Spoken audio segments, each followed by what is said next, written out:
Hello friends, स्वागत है आपका इस वीडियो में। तो ये फिजिक्स का दूसरा क्लास है।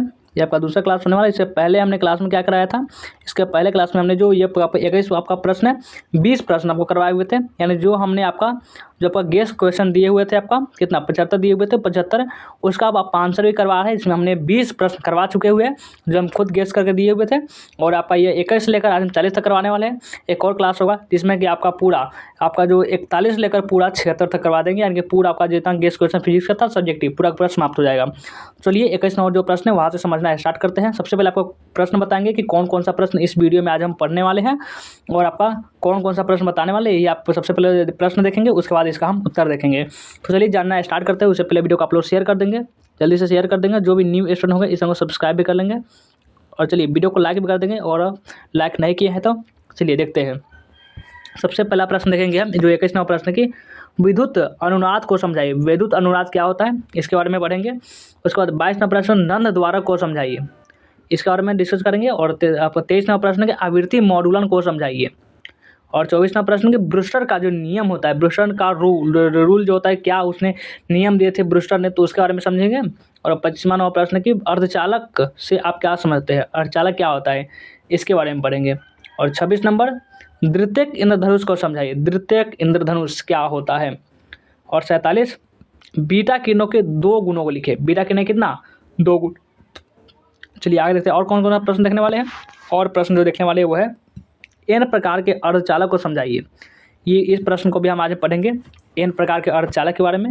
और 29 नंबर प्रश्न पढ़ेंगे कि किसी सतह पर विद्युत फ्लक्स को परिभाषा दे, ये प्रश्न देखने वाले हैं। और 30वां नंबर प्रश्न की चुंबकीय विभव की परिभाषा दे। ये सभी इस वीडियो में आपको क्लियर हो जाने वाला है, पहले आपको बता दे रहे हैं ताकि आपको समझ में आए कि क्या क्या पढ़ने वाले हैं। 31 नंबर की पासन श्रेणी से आप क्या समझते हैं, इसके बारे में अभी आपका क्लियर हो जाएगा। और विद्युत चुम्बकीय तरंग क्या है, इसके बारे में पढ़ेंगे। और कार्बन प्रतिरोध के कलर कोड से आप क्या समझते हैं। सभी सबसे पहले बात कि जितना हो सके कम शॉर्ट, आपको जितना हो रहा है छोटा सा 2 लाइन में आपको आंसर इसमें बताएंगे। और आप ये मत सोचिएगा 2 नंबर जो होगा उसमें 1 नंबर काट लेगा, ऐसा कुछ नहीं होने वाला है। जितना हम बताएंगे आपको उतना ही लिखना है। 2 नंबर प्रश्न है, 2 नंबर ही ला के लिखना है। प्रकाश के विवर्तन से आप क्या समझते हैं, यह प्रश्न भी आज हम पढ़ने वाले हैं। और 35 नंबर के पृथ्वी के चुंबकीय तत्वों से आप क्या समझते हैं, पृथ्वी के चुंबकीय तत्व होते हैं उससे क्या समझते हैं, ये बताने वाले हैं। और ज़्यादा नहीं, जितना हो सके हम शॉर्ट आंसर आपको देंगे जिससे आपको याद करने में ज़्यादा कठिनाई न होगा। एक बार में 2-3 प्रश्न फटाफट से आप याद करते हुए पूरा प्रश्न याद कर लेंगे। और बोर्ड के अस्थायी कक्षा से आप क्या समझते हैं। हमारा आप जानते हैं कितना भाषा सरल होता है, थोड़ा सा भी हार्ड जो शब्द है उसका यूज नहीं होने वाला है। और विद्युत क्षेत्र की तीव्रता से आप क्या समझते हैं, विद्युत क्षेत्र की तीव्रता। और आपका 38वां प्रश्न के आवेश संरक्षण का सिद्धांत क्या है। ये सभी प्रश्न आपके परीक्षाओं के लिए तो बहुत ज़्यादा इंपॉर्टेंट है। 39 नंबर की ऊंचाई ट्रांसफार्मर का उपयोग बताए, ऊंचाई ट्रांसफार्मर का। 40 नंबर की आवर्धन एवं आवर्धन क्षमता में क्या अंतर है, ये वाला। 41 नंबर प्रतिचुंबकीय पदार्थ के 2 गुणों को लिखें, ये प्रश्न पढ़ेंगे। चलिए आप पढ़ना स्टार्ट करते हैं। देखिए सबसे पहला प्रश्न 21 नंबर देख सकते हैं इस प्रकार से। और जो पहले वाला वीडियो नहीं देखा हुआ डिस्क्रिप्शन में लिंक मिलेगा, जाइए उसको आप देख सकते हैं। 21 नंबर प्रश्न देखिए विद्युत अनुनाद को समझाइए। देखिए कितना 2 लाइन में, मात्र 2 लाइन में आपको आंसर क्लियर है। आपको देखिए इतना आसान आंसर कहाँ मिलेगा आपको। देखिए विद्युत अनुनाद को समझाइए। विद्युत अनुनाद एक परिपथ में एक विशेष अनुनाद आवृत्ति पर तब होता है जब, कब होता है चलिए देखते हैं इसको कब होता है आखिर, जब परिपथ तत्वों की प्रतिबाधा या प्रवेश एक दूसरे को रद्द कर देते हैं। यानी कि विद्युत अनुनाद को आपको लिखने के लिए बोला जाएगा तो आप लिखना है कि विद्युत अनुनाद एक विद्युत परिपथ में एक विशेष अनुनाद आवृत्ति पर तब होता है जब परिपथ तत्वों की प्रतिबाधा या प्रवेश एक दूसरे को रद्द कर देते हैं, छोड़ देते हैं तब। और आपका 23वां प्रश्न आवृत्ति मॉडुलन को समझाए। आवृत्ति मॉडुलन क्या होता है इसको समझाने के लिए आपका प्रश्न है। और दूसरा आवृत्ति मॉडुलन यानी कि फ्रीक्वेंसी मॉड्यूलेशन इसको बोलते हैं। इंग्लिश में भी आ सकता है। देखिए इंग्लिश बहुत बार तो यही होता है कि हिंदी को इंग्लिश में दे देता है और आप कंफ्यूज हो जाते हैं, यार ये तो हमने पढ़ा ही नहीं है, आपको लिखा ही नहीं है, ताकि वही नाम को इंग्लिश में दे दिया होता है, आप कंफ्यूज हो जाए होते हैं। और मॉड्यूलन का एक प्रकार है जहाँ मॉड्यूलेटिंग संकेत के आयाम अनुसार के वाहक की तात्क्षणिक आवृत्ति बदली जाती है और इस वाहक का आयाम अपरिवर्तित बना रहता है। तो ये होता है आवृत्ति मॉडुलन को समझाने कि आपको क्या समझते हैं। ये किसी परिभाषा लिखे तो आपको एक ही चीज़ होता है, ज़्यादा आपको टेंशन लेने की आवश्यकता नहीं होती है। 24 नंबर पर देखिए कि ब्रूस्टर का नियम। देखिए कैसा ब्रूस्टर का नियम लिखे हुए, मात्र 3 लाइन में कंप्लीट। ब्रूस्टर का नियम, ब्रूस्टर का नियम कहता है, क्या कहता है आखिर बताइए ब्रूस्टर जी क्या कहते हैं, कि हम प्रकाश के अधिकतम ध्रुवीकरण को पारदर्शी माध्यम की सतह पर किरण को गिरने देकर प्राप्त कर सकते हैं ताकि अपवर्तित किरण परावर्तित किरण के लंबवत हो जाए। ये होता है ब्रूस्टर का नियम। यानी कि ब्रूस्टर का नियम कहता है कि हम प्रकाश के अधिकतम ध्रुवीकरण को पारदर्शी माध्यम के सतह पर किरण को गिरने देकर प्राप्त कर सकते हैं, ताकि अपवर्तित किरण परावर्तित किरण के लंबवत हो जाए। और अर्धचालक से आप क्या समझते हैं? अर्धचालक से आप क्या समझते हैं? चलिए देखते हैं अर्धचालक से क्या समझते हैं। अर्धचालक यानी सेमी कंडक्टर, आपको इंग्लिश में भी देख सकता है कि सेमी कंडक्टर किसे कहते हैं, आप कन्फ्यूज जाएंगे और रहेगा आपका वही अर्धचालक, जो सबसे आसान वाला। तो बहुत आसान है अर्धचालक।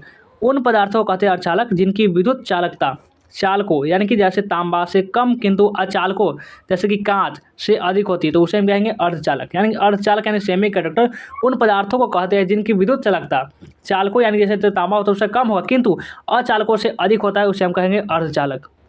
अगला प्रश्न देखिए आगे, अगला प्रश्न की 26 नंबर, द्वितीयक इंद्रधनुष को समझाइए। प्राथमिक और द्वितीयक इंद्रधनुष बहुत आसान है, इसे आप लोग पहले भी पढ़ चुके होंगे, नहीं पढ़े कोई बात नहीं, अभी पढ़ लेंगे। देखिए द्वितीयक इंद्रधनुष को समझाने के लिए जो प्रश्न आएगा तो कैसे समझाना है, जब सूर्य की किरणें बारिश की बूंदों में 2 बार अपवर्तित और 2 बार परावर्तित होती है तो द्वितीयक इंद्रधनुष बनता है। यह प्राथमिक इंद्रधनुष के बाहर बनता है और द्वितीयक इंद्रधनुष में बैगनी रंग बाहरी किनारे पर और लाल रंग अंदरूनी किनारे पर होता है। और 47वां प्रश्न देखिए, 47वां प्रश्न क्या करा है कि बीटा किरणों के 2 गुणों को लिखे। कि क्या करा है कि बीटा जो किरण होती है उसको 2 गुणों को आपको लिखना है। चलिए लिखते हैं बीटा किरण के 2 गुण कौन कौन से हैं। तो देखिए बीटा किरण के 2 गुण, बीटा किरणें ऋणात्मक रूप से आवेशित कण यानी कि इलेक्ट्रॉन होती है, तो सबसे पहला ये वाला हो गया। और दूसरा है बीटा किरणों का द्रव्यमान नगण्य होता है। बीटा किरण का जो द्रव्यमान होता है वो नगण्य होता है। ठीक है, आगे आते हैं अगला प्रश्न 28 नंबर की, एन प्रकार के अर्धचालक को समझाइए। एन प्रकार के जो अर्धचालक होते हैं, एन प्रकार के अर्धचालक, उसको समझाने के लिए कहा जा रहा है। चलिए अगर देखते हैं अगर क्या बात है। एन प्रकार के अर्धचालक में डोपिंग के कारण पदार्थ में अतिरिक्त इलेक्ट्रॉन प्रवेश कर जाते हैं, जिन्हें चालन बैंड में जाने के लिए केवल थोड़े ही थक्के की आवश्यकता होती है, बहुत मात्र थोड़ा सा थक्का, तथा वे आसानी से विद्युत धारा उत्पन्न करने के लिए क्या स्पीडर्स की तरह इधर उधर घूमने लगते हैं। तो यही होते हैं एन प्रकार के अर्धचालक। और किसी सतह पर विद्युत फ्लक्स की परिभाषा दे, ये प्रश्न बहुत इंपॉर्टेंट होता है, किसी सतह पर विद्युत फ्लक्स की परिभाषा देने के लिए। चलिए इसे देखते हैं। विद्युत फ्लक्स उस सतह से गुजरने वाली विद्युत क्षेत्र रेखाओं की कुल संख्या को कहते हैं। यानी विद्युत फ्लक्स उस सतह से गुजरने वाली जितने भी विद्युत क्षेत्र रेखाएं होती है उससे ही कुल संख्या को हम क्या कहेंगे, विद्युत फ्लक्स। ठीक है, अगला प्रश्न आते हैं। अगला प्रश्न 30 नंबर, चुंबकीय विभव की परिभाषा लिखें। या पे लिखे या पे दे, एक ही बात है। चुंबकीय विभव, चुंबकीय विभव क्या होता है, विद्युत विभव समझ गए होंगे। अब आते हैं चुंबकीय विभव। चुंबकीय विभव क्या होता है, चुंबकीय विभव यानी कि मैग्नेटिक पोटेंशियल एक चुंबकीय क्षेत्र में किसी बिंदु पर चुंबकीय बल की स्थिति को दर्शाने वाला एक परिणाम है। और यह होता है चुंबकीय विभव। देखिए 2 लाइन में, मात्र 2 लाइन, इतना आसान है। देखिए 2 लाइन की चुंबकीय विभव क्या होता है, चुंबकीय विभव यानी मैग्नेटिक पोटेंशियल एक चुंबकीय क्षेत्र में किसी बिंदु पर चुंबकीय बल की स्थिति को दर्शाने वाला एक परिणाम है। और 31वां प्रश्न, पाषाण श्रेणी से आप क्या समझते हैं। पाषाण श्रेणी से आप क्या समझते हैं। पाषाण श्रेणी का उत्सर्जन संक्रमण एन कक्ष से आरंभ होता है तथा कक्ष n = 3 में खत्म होता है तथा इसे v = 3.29 मल्टीप्लाई 1015 Hz आपका इसी प्रकार से दर्शाया जाता है। देख सकते हैं आप नंबर इसको। और आपका एग्जाम में अगर प्रश्न आता है तो इसी तरह से आपको भी लिखना है। अगला प्रश्न की 32 नंबर, विद्युत चुम्बकीय तरंग क्या है। विद्युत चुम्बकीय तरंग, विद्युत चुम्बकीय तरंग क्या है। तो विद्युत चुम्बकीय तरंग जो है विद्युत क्षेत्र और चुंबकीय क्षेत्र के दोलनों से बनने वाली, जो विद्युत क्षेत्र होगा और जो चुंबकीय क्षेत्र होगा इसका दोलनों से बनने वाली जो तरंगे होती है इन्हें हम ईएम तरंगे भी कहते हैं। क्या ईएम, इसे हम क्या कहते हैं, ईएम तरंगे भी कहते हैं। ये तरंगे विकिरण का एक रूप है। क्या चीज़ का है, ये विकिरण का एक रूप है। कार्बन प्रतिरोध के कलर कोड से आप क्या समझते हैं। अब प्रश्न ये आता है कि कार्बन प्रतिरोध के जो कलर कोड होता है उससे आप क्या समझते हैं। कार्बन प्रतिरोध के कलर कोड से, कार्बन प्रतिरोध के कलर कोड से उसका मान और सहनशीलता क्या है कि प्रतिशत पता चलता है। कार्बन कोड के जो कलर कोड के जो उसका मान होगा और सहनशीलता इसका क्या प्रतिशत का पता चलता है। कार्बन प्रतिरोध पर रंगीन बैंड होते हैं। कार्बन प्रतिरोध पर क्या होता है, इसका रंगीन बैंड होते हैं जिन्हें हम कलर कोड कहते हैं। इसे हम कलर कोड के नाम से जानते हैं। ठीक है, अगला प्रश्न 34वां प्रश्न देखिए, प्रकाश के विवर्तन से आप क्या समझते हैं। प्रकाश के विवर्तन से आप क्या समझते हैं। तो जब प्रकाश किसी छोटे छिद्र से गुजरता है या उसके रास्ते में कोई महीन वस्तु आती है। प्रकाश के विवर्तन क्या होता है, जब प्रकाश की छोटे छिद्र से गुजरता है या उसके रास्ते में कोई महीन छोटी वस्तु आती है तो प्रकाश किरणें मुड़ जाती है। इसी घटना को हम प्रकाश का विवर्तन कहते हैं। अगला प्रश्न 35 नंबर देखिए कि पृथ्वी के चुंबकीय तत्वों से आप क्या समझते हैं। पृथ्वी के जो चुंबकीय तत्व होते हैं उससे क्या समझते हैं, तो पृथ्वी के चुंबकीय तत्वों से पता चलता है कि पृथ्वी के अंदर विद्युत क्षेत्र होता है। यह क्षेत्र अंतरिक्ष में फैला होता है और इसे भू चुंबकीय क्षेत्र कहते हैं। क्या कहते हैं इसे हम? भू चुंबकीय क्षेत्र कहते हैं। अगला प्रश्न पर आते हैं। देखिए अगला प्रश्न क्या कर रहा है, 36वां प्रश्न। बोर के अस्थायी कक्षा से आप क्या समझते हैं? बोर के जो अस्थायी कक्षा होते हैं उससे आप क्या समझते हैं? इलेक्ट्रॉन्स बिना ऊर्जा उत्सर्जित किए केवल कुछ कक्षाओं में परिक्रमा कर सकते हैं। इन्हें बोर की अस्थायी कक्षाएं भी कहा जाता है। बोर के अस्थायी कक्षाएं भी इन्हें कहा जाता है। किसको? बोर के अस्थायी कक्षा, तो यही। और 37वां प्रश्न की कुछ विद्युत क्षेत्र की तीव्रता से आप क्या समझते हैं?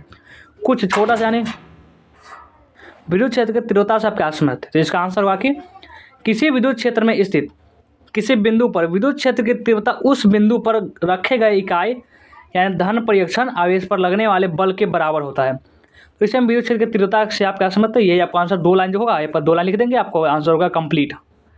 अगला आइए यहाँ पर देखिए, अगला क्या है कि 38 नंबर प्रश्न। आवेश संरक्षण का सिद्धांत क्या है? जो आवेश संरक्षण का जो सिद्धांत है, ये सिद्धांत क्या कहता है? तो आवेश संरक्षण का सिद्धांत यानी कि बेंजामिन फ्रैंकलिन ने दिया था। ये ऑब्जेक्टिव में आएगा तो बना दीजिएगा, बेंजामिन फ्रैंकलिन ने दिया था। इसके अनुसार विद्युत आवेश को न तो उत्पन्न किया जा सकता है और न ही उसे नष्ट किया जा सकता है। अतः विद्युत आवेश ब्रह्मांड में सदैव ही सुरक्षित रहता है पूरा। 39वां प्रश्न की ऊंचाई ट्रांसफार्मर का उपयोग बताइए। ऊंचाई जो ट्रांसफार्मर होता है इसका क्या क्या यूज है, उपयोग क्या है, तो उसको बताने के लिए कहा जाएगा। तो ऊंचाई ट्रांसफार्मर का इस्तेमाल कम वोल्टेज को ज़्यादा वोल्टेज में बदलने के लिए, यानी अगर 200 वोल्टेज है तो उसको आप 400 में कन्वर्ट कर सकते हैं, उसे हम बोलेंगे ऊंचाई ट्रांसफार्मर के लिए किया जाता है। इसका इस्तेमाल पावर हाउस में किया जाता है ज़्यादातर, ताकि ऊर्जा हानि कम हो और पैसे का अवयव ना हो। यानी कि ऊर्जा को हानि, जो आप बहुत ज़्यादा मान के चलिए आपका जो वोल्टेज कम है आपके घर में, आप बहुत कुछ ज़्यादा काम करना है तो उसको इसका तरह उपयोग करेंगे तो थोड़ा ज़्यादा हो जाएगा। 10वां और 40वां प्रश्न नहीं, 40वां प्रश्न की आवर्धन एवं आवर्धन क्षमता में क्या अंतर है? ये आपको है कि आवर्धन एवं आवर्धन क्षमता में क्या अंतर है। ऐसे अगला जो वीडियो आएगा उसमें आपको 41 से लेकर पूरा 41 प्रश्न लेकर पूरा 76 तक बताएंगे, तो आपका वो कंप्लीट हो जाएगा। फिजिक्स पूरा सब्जेक्टिव प्रश्न आपका। आवर्धन क्षमता एवं आवर्धन क्षमता में क्या अंतर है? आवर्धन एवं आवर्धन क्षमता। आवर्धन का मतलब है किसी वस्तु को उसके असल आकार से बड़ा दिखाना, जबकि आवर्धन क्षमता का मतलब किसी यंत्र से बने प्रतिबिंब के जरिए आँख पर बनने वाले दर्शन कोण का अनुपात। आवर्धन क्षमता को मापने की इकाई डायोप्टर में होती है। इसे ही कहेंगे आवर्धन एवं आवर्धन क्षमता में अंतर। तो आज का ये वीडियो कैसा लगा आज का ये वीडियो कमेंट करके मैं जरूर बताएंगे। वीडियो को लाइक नहीं क्यों लाइक कर देंगे, शेयर कर देंगे। जो भी न्यू स्टूडेंट होंगे इस चैनल को सब्सक्राइब भी कर लेंगे।